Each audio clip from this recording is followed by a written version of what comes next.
Final ಪಂದ್ಯದಲ್ಲಿ Punjab ತಂಡವನ್ನ ಎದುರಿಸಲಿರುವಂತಹ RCB ಈ ಸಲ ಕಪ್ ಗೆದ್ದೆ ಗೆಲ್ಲುತ್ತೆ ಅಂತ ಬಳ್ಳಾರಿಯಲ್ಲಿ ಆರ್ಸಿಬಿ ಅಭಿಮಾನಿಗಳು ವಿಶ್ವಾಸ ವ್ಯಕ್ತಪಡಿಸಿದ್ದಾರೆ. ಖಾಸಗಿ ಶಾಲೆಯೊಂದರಲ್ಲಿ ಆರ್ಸಿಬಿ ಗೆಲುವಿಗಾಗಿ ವಿಶೇಷ ಹೋಮ ಪೂಜೆ ಸಲ್ಲಿಸಿದ ಪುಟಾಣಿ ಅಭಿಮಾನಿಗಳು ಈ ಸಲ ಕಪ್ ನಮ್ದೇ, ಜೈ ಆರ್ಸಿಬಿ ಅಂತ ಜಯಘೋಷ ಮೊಳಗಿಸಿದ್ರು. 17 ಸೀಸನ್ಗಳಲ್ಲಿ ಆಗದೇ ಇರೋದು 18ನೇ ಸೀಸನ್ ಆಗುತ್ತೆ. ನಮ್ಮ ತಂಡದ ಬೌಲಿಂಗ್ ಬ್ಯಾಟಿಂಗ್ ಲೈನ್ ಚೆನ್ನಾಗಿರೋದ್ರಿಂದಾಗಿ ಈ ಸಲ ಕಪ್ ನಮ್ಮದಾಗೋದ್ರಲ್ಲಿ ಯಾವುದೇ ಅನುಮಾನ ಇಲ್ಲ ಅಂತ ಹೇಳಿದ್ದಾರೆ. ಈ ಕುರಿತು ನಮ್ಮ ಬಳ್ಳಾರಿ ಪ್ರತಿನಿಧಿ ಸಿದ್ದು ನೀಡಿರುವಂತಹ ಪ್ರತ್ಯಕ್ಷ ವರದಿ ಇಲ್ಲಿದೆ. 2025ರ IPL ತಂಡ ಈಗ ಫೈನಲ್ ತಲುಪಿವೆ. ಎರಡು ತಂಡಗಳು ಬಹಳಷ್ಟು ಬಿರ್ಸ್ನಿಂದ ಪ್ರಾಕ್ಟೀಸ್ ಕೂಡ ಮಾಡಿದ್ದಾರೆ. ಅದೇ ರೀತಿಯಾಗಿ ಒಂದು ಕಡೆ ಪಂಜಾಬ್ ಮತ್ತು ಒಂದು ಕಡೆ ಆರ್ಸಿಬಿ 18 ವರ್ಷಗಳಿಂದ ಕನಸು ಕೂಡ ಇರುವಂಥ ಅಭಿಮಾನಿಗಳು 18 ವರ್ಷದಿಂದ ಈ ಬಾರಿ ಕಪ್ ನಮ್ಮದೇ ಅನ್ನುವಂಥ ಸ್ಲೋಗನನ್ನು ಪ್ರತಿ ಬಾರಿ ಹೇಳ್ತಾ ಇರುವಂಥದ್ದು. ಅದೇ ರೀತಿಯಾಗಲಿ ಮತ್ತೆ ಈಗ ಫೈನಲ್ ತಲುಪಿರೋದ್ರಿಂದಾಗಿ ಅಷ್ಟೇ ಅಭಿಮಾನಿಗಳಲ್ಲಿ ಕೂಡ ಖುಷಿಯಾಗಿದೆ.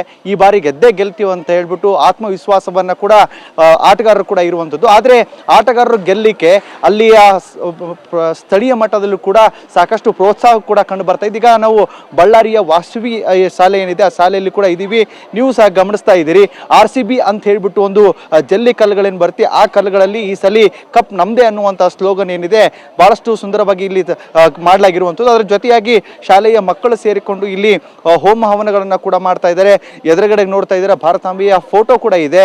ಭಾರತಾಂಬೆಯ ಫೋಟೋ ಜೊತೆಗೆ ಇಲ್ಲಿ ಮಕ್ಕಳು ಕೂಡ ಹೇಳ್ತಾ ಇದ್ರು ಈ ಬಾರಿ ಈ ಕಪ್ ನಮ್ಮದೇ ಅನ್ನುವಂಥದ್ದು ಕೂಡ ಇದೆ.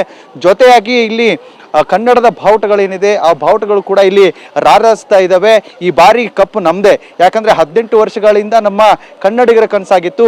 ಈ ಕನಸಿ ಬಾರಿ ನನಸಾಗುತ್ತೆ ಅನ್ನೋಂಥದ್ದು ಕೂಡ ಇದೆ. ಮತ್ತು ಅಲ್ಲಿ ಮಕ್ಕಳು ಕೂಡ ಫೋಟೋಗಳನ್ನು ಇಟ್ಕೊಂಡಿದ್ದಾರೆ. ಆ ಫೋಟೋದಲ್ಲಿ ಕಪ್ ಕೂಡ ಇದೆ. ಅದ್ರ ಜೊತೆಯಾಗಿ 2025 ಚಾಂಪಿಯನ್ಸ್ ಅನ್ನುವಂಥದ್ದು ನಿಮ್ಮ RCB ತಂಡದ ಏನು ಗ್ರೂಪ್ ಫೋಟೋ ಏನಿದೆ ಆ ಗ್ರೂಪ್ ಫೋಟೋ ಕೂಡ ಇಲ್ಲಿ ಜೊತೆಗಿದೆ. ಮತ್ತು ಭುವನೇಶ್ವರ್ ಕುಮಾರ್ ಪಟೇದಾರ್ ಆಗಿರ್ಬೋದು, ವಿರಾಟ್ ಕೊಹ್ಲಿ ಆಗಿರ್ಬೋದು, ಈ ತಂಡದ ಇಲ್ಲಿ ಆಟ ಆಡುವಂಥ ಆಟಗಾರರು ಏನಿದೆ ಆ ಆಟಗಾರರ ಎಲ್ಲ ಫೋಟೋಗಳನ್ನು ಕೂಡ ಇಲ್ಲಿ ಮಕ್ಕಳು ಹಿಡಿದುಕೊಂಡು ಈ ಬಾರಿ ಕಪ್ ನಮ್ಮದೇ ಅನ್ನುವಂಥದ್ದು ಕೂಡ ಸ್ಲೋಗನ್ ಅನ್ನ ಹೇಳ್ತಾ ಇದ್ದಾರೆ. ಜೊತೆಯಾಗಿ ಇದು ಈ ಮಕ್ಕಳ ಪ್ರೀತಿ ಅಷ್ಟೇ ಅಲ್ಲ, ಕರ್ನಾಟಕದಲ್ಲಿ ಇರುವಂಥ ಕನ್ನಡಿಗರ ಪ್ರತಿಯೊಬ್ಬರಿಗೂ ಕೂಡ ಈ ಬಾರಿ ಬಹಳಷ್ಟು ಈ ಕನಸಾಗಿದೆ. ಅದರಲ್ಲೂ ಕೂಡ ಮತ್ತೆ ಈ ಬಾರಿ ನಮ್ಮದು IPL ತಂಡ ಮತ್ತೆ ಫೈನಲ್ ಬಂದಿದ್ದು ಕೂಡ ಅಷ್ಟೇ ಖುಷಿ ಕೂಡ ತಂದಿದೆ. ನೀವು ನಡೆಯುವಂಥ ಏನು ಮ್ಯಾಚ್ ಏನಿದೆ ಈ ಮ್ಯಾಚ್ನಲ್ಲಿ ಇವತ್ತು ಗೆದ್ದೇ ಗೆಲ್ತಾರೆ. ಮತ್ತು ಅನೇಕ ಪೂಜೆ ಪುನಸ್ಕಾರಗಳಾಗಿರ್ಬೋದು, ಹೋಮಗಳು ಕೂಡ ನಡೀತಾ ಇದ್ದಾರೆ.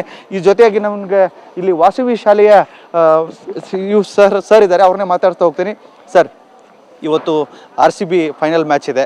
ನೀವು ಯಾವ ರೀತಿಯಾಗಿ ಈ ಸಿದ್ಧತೆಗಳು, ಎಷ್ಟು ಖುಷಿ ಇದೆ ನಿಮಗೆ?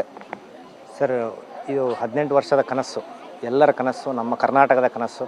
ನಮ್ಮ RCB ಕಪ್ ತೊಗೊಂಬರ್ಬೇಕು ಅಂತ ಈ ವರ್ಷ ನಾವು ನೋಡಿದ್ದಾಗಿದ್ದಲ್ಲಿ 2009 ಮಿಸ್ ಆಯಿತು, 2011 ಮಿಸ್ ಆಯಿತು, 15 ಮಿಸ್ ಆಯಿತು. ಬಟ್ ಈ ಸಲ ಫೈನಲ್ಸ್ಗೆ ಹೋಗಿದ್ದೀವಿ. ತುಂಬ ಸದೃಢವಾದಂಥ ಟೀಮ್ ಯಾವುದಾದ್ರೂ ಒಂದು ಇದೆ ಈ ಸಲ IPLನಲ್ಲಿ ಅಂದರೆ ಅದು ನಮ್ಮ RCB ಟೀಮ್ ಅಂತಲೇ ಹೇಳ್ಬೋದು. ಆದರೆ ಈ ಒಂದು RCB ಟೀಮ್ನಲ್ಲಿ ಇರ್ತಕ್ಕಂಥ ಬ್ಯಾಟ್ಸ್ಮನ್ ಆಗಿರ್ಬೋದು, ಬೌಲರ್ಸ್ ಆಗಿರ್ಬೋದು, ಕೋಚ್ ಆಗಿರ್ಬೋದು, ಫೀಲ್ಡರ್ಸ್ ಆಗಿರ್ಬೋದು, ತುಂಬ ಉತ್ತಮವಾದ ರೀತಿಯಲ್ಲಿ ಪ್ರದರ್ಶನ ನೀಡ್ತಾ ಬಂದಿದ್ದಾರೆ. ಸ್ಟಾರ್ಟಿಂಗಿಂದನೇ ತುಂಬ ಉತ್ತಮವಾದ ರೀತಿಯಲ್ಲಿ ಪ್ರದರ್ಶನ ನೀಡಿದ್ದಾರೆ. ಹಾಗಾಗಿ ಫೈನಲ್ಸಿಗೆ ತಲುಪಿರ್ತಕ್ಕಂಥ ಮೊದಲನೇ ಟೀಮ್ ಕೂಡ ನಮ್ಮ RCB ಟೀಮ್ ಅಂತ ಹೆಮ್ಮೆಯಿಂದ ಹೇಳ್ಕೋಬೋದು. ಈ ಸಲ RCB ಖಂಡಿತವಾಗ್ಲೂ ಕಪ್ ಗೆದ್ದೇ ಗೆಲ್ಲುತ್ತೆ. ಈಗಾಗಲೇ ಪಂಜಾಬ್ನ ನಾವು ಮೊನ್ನೆ ಈಗಾಗಲೇ ಸೋಲಿಸಿದ್ದೀವಿ. ಅವರ ಬಲಗಳು ಗೊತ್ತು, ಬಲಹೀನತೆಗಳು ಕೂಡ ಗೊತ್ತು. ನಮ್ಮವ್ರ ಸ್ಟ್ರಾಟಜೀಸ್ ತುಂಬ ಉತ್ತಮವಾದ ರೀತಿಯ ಸ್ಟ್ರಾಟಜಿ ಹಾಕ್ಕೊಳ್ತಾರೆ. ನಮ್ಮ ಬ್ಯಾಟ್ಸ್ಮನ್ ವಿರಾಟ್ ಕೊಹ್ಲಿ ಆಗಿರ್ಬೋದು, ಪಟೇದಾರ್ ಆಗಿರ್ಬೋದು, ಸಾಲ್ಟ್ ಆಗಿರ್ಬೋದು, ನಮ್ಮ bowlers Hazlewood, Bhuvneshwar Kumar, the best bowler of our country Bhuvneshwar Kumar, Shepherd, ಇವರೆಲ್ಲರೂ ತುಂಬ ಉತ್ತಮವಾದ ರೀತಿಯಲ್ಲಿ ಪ್ರದರ್ಶನ ನೀಡ್ತಿರೋದ್ರಿಂದ ಖಂಡಿತವಾಗ್ಲೂ ಕಪ್ ಗೆದ್ದೇ ಗೆಲ್ತೀವಿ. ಆದರೆ ಎಲ್ಲೂ ಕೂಡ ಯಾವುದೇ ರೀತಿಯಂಥ ಅವಘಡ ಆಗಬಾರ್ದು ಅನ್ನೋ ದೃಷ್ಟಿಯಿಂದ ದೇವರ ಮೊರೆ ಹೋಗ್ಬಿಟ್ಟು, ಶ್ರೀ ವಾಸವಿ ಮಾತೆ ಮೊರೆ ಹೋಗ್ಬಿಟ್ಟು ಒಂದು ಹೋಮನ ಹಮ್ಮಿಕೊಂಡಿದ್ದೀವಿ. ಶ್ರೀ ವಾಸವಿ ಎಜುಕೇಷನ್ ಟ್ರಸ್ಟ್ನವರ ಕಡೆಯಿಂದ, ಶ್ರೀ ವಾಸವಿ ವಿದ್ಯಾಲಯದ